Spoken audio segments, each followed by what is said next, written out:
आरहत वाङ्मय में कहा गया है। सज्जाय सज्जान रयस्य ताइनो अपाव भावस्य तवे रयस्य विशुद्धयी दंसी मलम पूरे कदम समीरियम रूप मलंग जो इणो। आत्मा की शुद्धि अध्यात्म साधना का लक्ष्य होता है। वह शुद्धि धर्म की साधना के द्वारा, अध्यात्म की साधना के द्वारा हो सकती है। अध्यात्म की साधना के अनेक आयाम हैं, उपक्रम हैं। अहिंसा की आराधना, संयम की साधना और तप का आसेवन, ये आत्मशुद्धि के उपाय हैं। और इन सब चीज़ों का ज्ञान भी होना चाहिए। स्वाध्याय के द्वारा आदमी ज्ञान प्राप्त कर सकता है। हमारे जीवन में ज्ञान का बहुत महत्व है। सम्यक ज्ञान उपलब्ध हो। पढ़मम नानम तवो दया, पहले ज्ञान और फिर दया आचरण। स्वाध्याय अध्ययन के द्वारा ज्ञान प्राप्त होता है और स्वाध्याय के साथ ध्यान का भी महत्व है। आदमी की एकाग्रता कितनी है, चित्त की स्थिरता, निर्मलता कितनी है, यह महत्वपूर्ण बात है। और ध्यान ऐसा तत्व है वह दो प्रकार से हो सकता है। एक तो आदमी समय निकाल कर आधा घंटा, घंटा, पौन घंटा, 2 घंटा ध्यान स्थिर होकर और सब काम छोड़कर मेडिटेशन करे। यह भी एक साधना का प्रयोग है कि आदमी और चीज़ों से निवृत्त होकर न बोलना, न अनावश्यक, न सोचना, न और काम करना, स्थिर होकर बैठ जाए। शरीर की स्थिरता जितनी सघन होती है वह मन की एकाग्रता में भी सहायक बन सकती है। इसलिए कायोत्सर्ग, शरीर का शिथिलीकरण और स्थिरता शरीर की, ये ध्यान में, साधना में, एकाग्रता में सहायक बन सकते हैं। हम जैन विश्व भारती में स्थित हैं, जो एक ध्यान का भी मानो सेंटर है, केंद्र है। और हमारे यहाँ प्रेक्षा ध्यान के नाम से ध्यान पद्धति चलती है और अभी 50 वर्षों का प्रसंग भी मनाया गया था प्रेक्षा ध्यान का। तो ध्यान की अनेक पद्धतियां हैं और उन ध्यान पद्धतियों का अलग अलग तरीका, अलग अलग कुछ सिद्धांत भी हो सकते हैं। परंतु ध्यान का सार एक यह लगता है कि स्थिरता और निर्मलता, शरीर, वाणी, मन, इनकी स्थिरता, शरीर की स्थिरता, वाणी से न बोलना, मन की एकाग्रता, यानी जो 3 योग हैं, काय योग, वचन योग और मनोयोग, इन 3 योगों को अयोग की ओर ले जाना।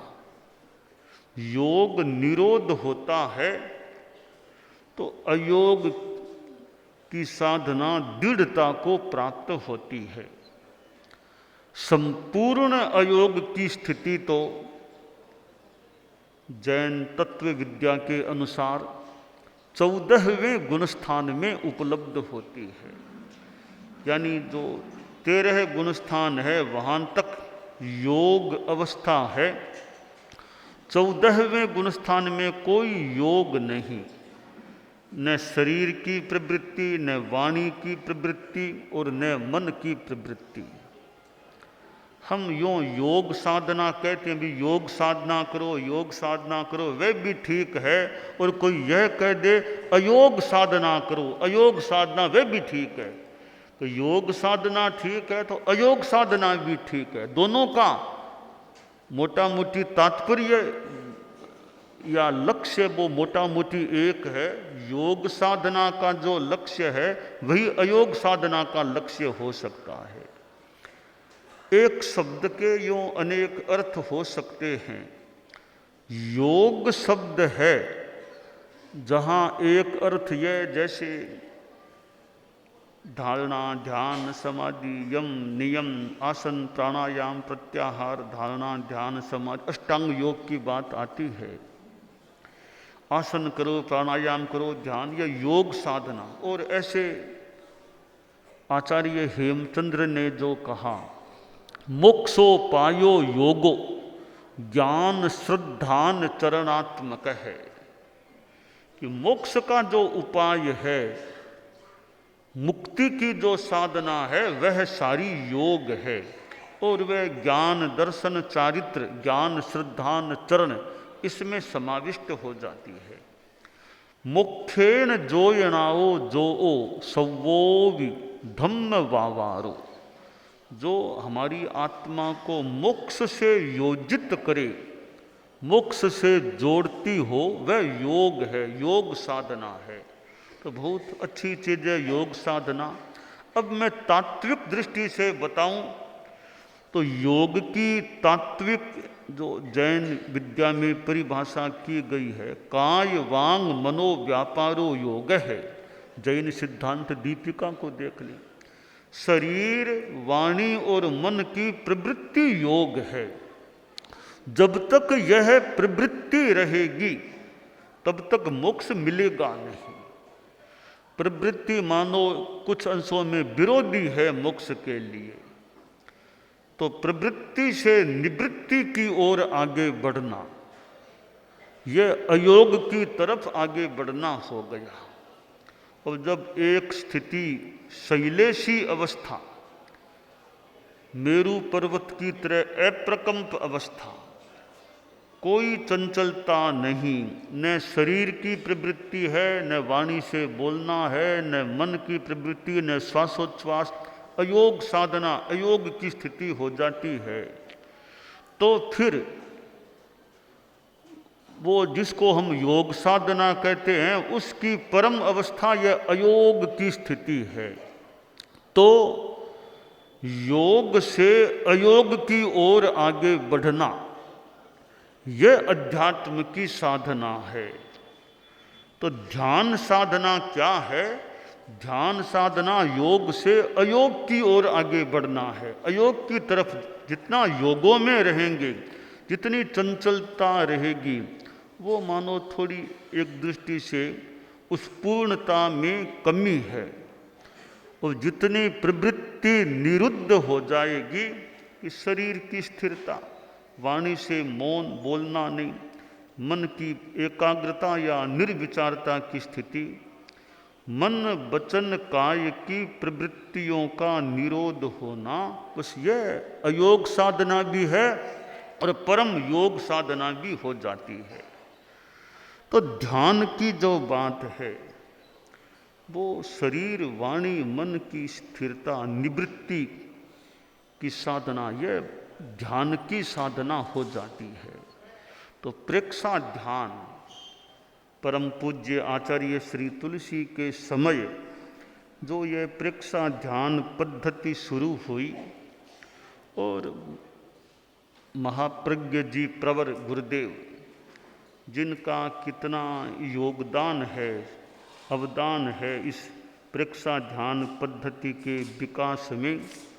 और ये जैन विश्व भारती कितने शिविर प्रेक्षा ध्यान के गुरुदेव तुलसी के समय भी और बाद में भी यहाँ लगे हैं, पहले जो तुलसी अध्यात्म नीडम होता था, प्रज्ञा प्रदीप होता था, तो युवाचार्य श्री महाप्रज्ञ जी तो शिविर में वहीं विराज जाते, वही उनका मुख्यालय सा बन जाता।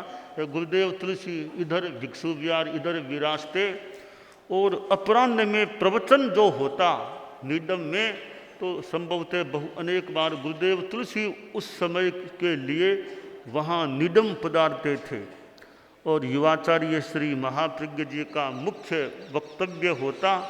फिर गुरुदेव तुलसी का भी एक उपसंहारात्मक कहते हैं, वो एक वक्तव्य सा होता, प्रवचन होता। तो ऐसा क्रम यहाँ कितना चला होगा कि नीडम जो था वो ध्यान का जो अब खैर नया रूप अंतर्राष्ट्रीय वो प्रेक्षा ध्यान केंद्र हो गया, पर्याय परिवर्तन नवीनता, और जो प्रज्ञा प्रदीप नीडम था संभवतः उधर वहाँ प्रज्ञा निलयम के रूप में नव निर्माण हो गया। तो यह परिवर्तन होता है, हो सकता है। तो यह ध्यान की साधना है। ध्यान तो हर आदमी के जीवन में होना चाहिए। तो जागरूकता, सजगता, एकाग्रता, और ध्यान तो कितना हमारे काम में आता है। हम भाषा में भी कभी ध्यान से चलना, देख ध्यान से चलना, ध्यान से बोलना, क्या बोलना, मेरी बात ध्यान से सुनना। तो ध्यान कितना हमारे व्यवहार में, मेरी बात ध्यान से सुनिए, यह ध्यान आ गया। ध्यान से चलना, आगे थोड़ा फिसलन है, ध्यान से चलना, यहाँ भी ध्यान आ गया। तो बोलने में ध्यान, चलने में ध्यान, सुनने में ध्यान, ध्यान रखना, आइंदा यह काम मत करना। तो हमारे व्यवहार में तो ध्यान कितना है। तो यह जागरूकता है, सजगता है। तो कहा गया, शीशम जहाँ शरीरस्य मूलम जहाँ दुमस्य सब्बस्य साहु धम्मस्य तहाँ जानम विधीयते। शरीर में जो स्थान शीर्ष का है और वृक्ष में जो स्थान मूल का है, उसी प्रकार साधु धर्म में ध्यान का महत्व है। तो जो भी काम करो उसमें ध्यान रखो। Work while you work, play while you play. काम करो तो काम में ध्यान, खेलो तो खेलने में ध्यान, खाओ तो खाने में ध्यान। प्रेक्षा ध्यान साधना में जो ये उपसंपदा की यानी चर्या के जो सूत्र हैं, भावक क्रिया, प्रतिक्रिया, विरति, मैत्री, मिताहार, मित भाषण, यह भावक क्रिया एक प्रकार का ध्यान है कि जो कार्य करें उसी में दत्त चित्त हो जाए।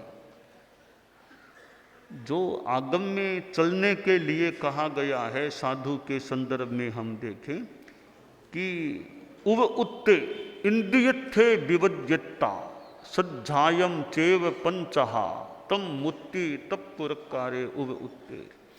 तो कि चलो तो इंद्रिय विषयों का वर्जन करके चलो, स्वाध्याय भी चलते समय मत करो, तन मूर्ति बन जाओ, तत्पुरस्कार उसको ही सामने रखो, गमन को ही सामने रखो खास, और उपयुक्त हो जाओ, दत्तचित्त हो जाओ। तो यह भावक क्रिया, यह कुछ अंशों में ध्यान की साधना है। गमन योग, चलना भी एक साधना बन सकता है, बोलना भी साधना और काम करना भी साधना। हर कार्य के साथ साधना जुड़ जाए, भावक क्रिया जुड़ जाए, राग द्वेष मुक्ति का भाव रहे, निर्जरार्थिता की भावना मन में रहे, तो एक एक छोटा छोटा काम अपने आप में साधना बन सकता है। सेवा करना भी साधना है, व्याख्यान देना भी साधना है। तो यह ध्यान जो है प्रचलित चीज भी है। कितने लोग मेडिटेशन डे, ध्यान दिवस भी होने लग गया है।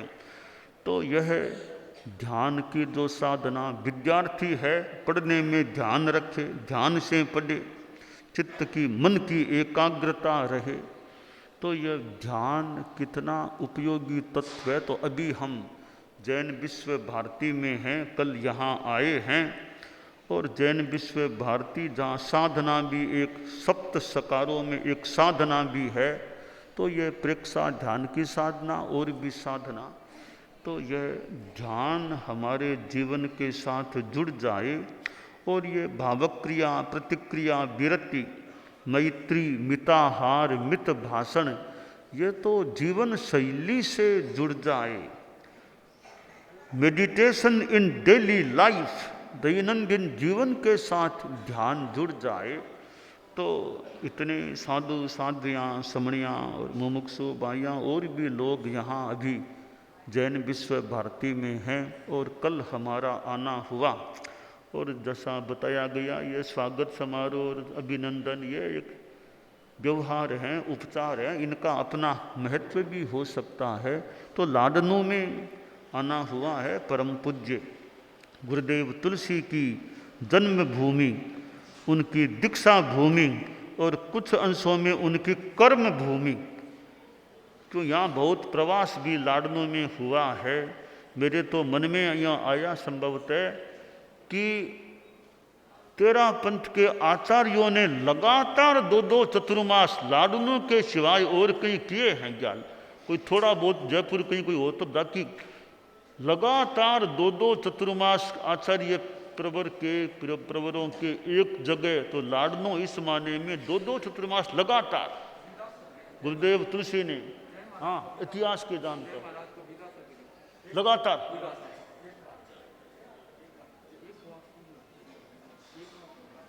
गुरुदेव तुलसी ने लाडनी में 2 बार, तो मुझे याद आ रहा है, लगातार 2-2 चतुर्मास सन 1995, 1996 ये लगातार 2 चतुर्मास लाडनों में किए थे।